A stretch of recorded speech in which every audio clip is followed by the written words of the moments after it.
اب حدیث پاک کی مثال، قال النبی صلی اللہ علیہ وسلم مر رجلان علی قریہ، دیکھنا میری طرف ساتھی، مر رجلان علی قریہ، آپ صلی اللہ علیہ وسلم فرماتے ہیں پچھلی امتوں کا آپ نے قصہ سنایا، اور عقیدہ اشاعت توحید و سنت کا یہ ہے کائنات کا نظام الٹ پلٹ ہو سکتا ہے، آمنہ کے لال صلی اللہ علیہ وسلم کا فرمان غلط نہیں ہو سکتا۔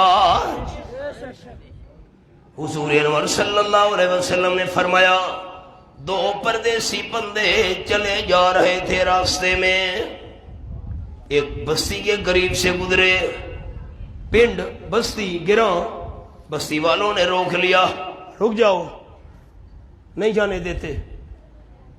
کیا بات ہے بھائی، پردیسی ہیں جانے دو۔ بستی والے کہنے لگے ہمارا میلہ لگا ہوا ہے، یہ ہمارا دربار ہے، اور جتنے تک میلے والے دنوں میں گزرنے والا بندہ دربار کے نام پر کوئی چیز نہ دے ہم آگے نہیں جانے دیا کرتے۔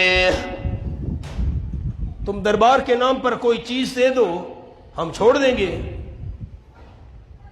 گجرات کی سرزمین، یہاں تو بت چڑھائے جا رہے ہیں چاندی کے درباروں پر، نہیں سمجھے آپ؟ مفتی صاحب میں نے لا الہ الا اللہ محمد الرسول اللہ ان گناہگار آنکھوں سے چاندی کے بت دیکھے ہیں گجرات میں درباروں پر چڑھتے ہوئے۔ کوئی سہ نیچی گل لئیے دوستان دے، چاندی کے بت فروخت ہو رہے تھے، ہم حیران ہو گئے حضرت شاہ دولہ کے دربار کے بعد، یہ کیا چاندی کے بت، ہائے ہائے، دربار پر چڑھانے کے لیے۔ میں غلط کہہ رہا ہوں؟ نہیں ہے، دیکھے ہیں میں نے، ہائے ہائے، نہیں جانے دیتے۔ کیا کریں؟ بستی والوں نے کہا دربار کے نام پر کوئی چیز دے دو۔ آپ صلی اللہ علیہ وسلم فرماتے ایک بندے نے کہا لیس عندی شیئن، میرے پاس کوئی چیز نہیں ہے، مجھے جانے دو۔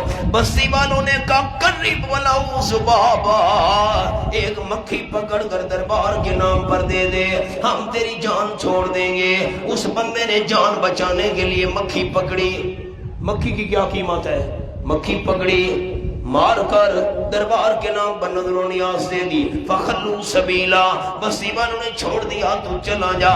دوسرے بندے کو کہا تو بھی مکھی پکڑ کر دے دے ہم تجھے بھی چھوڑ دیں گے، اگر ایک مکھی بھی تو نے دربار کے نام پر نہ دی ہم تیری جان کے ٹکڑے کر دیں گے۔ اب ایک طرف قتل ہونے والی مصیبت ہے، دوسری طرف معصیت ہے، ایک طرف جان کے ٹکڑے ہونے والی پریشانی ہے اور دوسری طرف شرک کرنے والی نافرمانی ہے۔ اس بندے نے کہا جان کے ٹکڑے کروا دوں گا، ایک مکھی بھی اللہ کے بغیر کسی کے نام پر نہیں دوں گا۔ ایسے موقع پر بندہ مصیبت اختیار کر لے، معصیت اختیار نہ کرے، پریشانی پسند کر لے، اللہ کی نافرمانی پسند نہ کرے۔ ایک طرف قتل ہے، دوسری طرف ایمان ہے۔ اس بندے نے کہا سوال ہی پیدا نہیں ہوتا۔ آپ صلی اللہ علیہ وسلم فرماتے ہیں بستی والوں نے قتل ہو بندے کو قتل کر دیا۔ پہلا بندہ جو مکھی دے کر دربار کے نام پر جان بچا کر نکل گیا تھا، آخر ایک دن تو موت آنی تھی۔ جب بندے پر موت آئی دخل النار، آپ صلی اللہ علیہ وسلم نے فرمایا شرک پر موت آئی ہمیشہ کے لیے جہنم میں داخل ہو گیا۔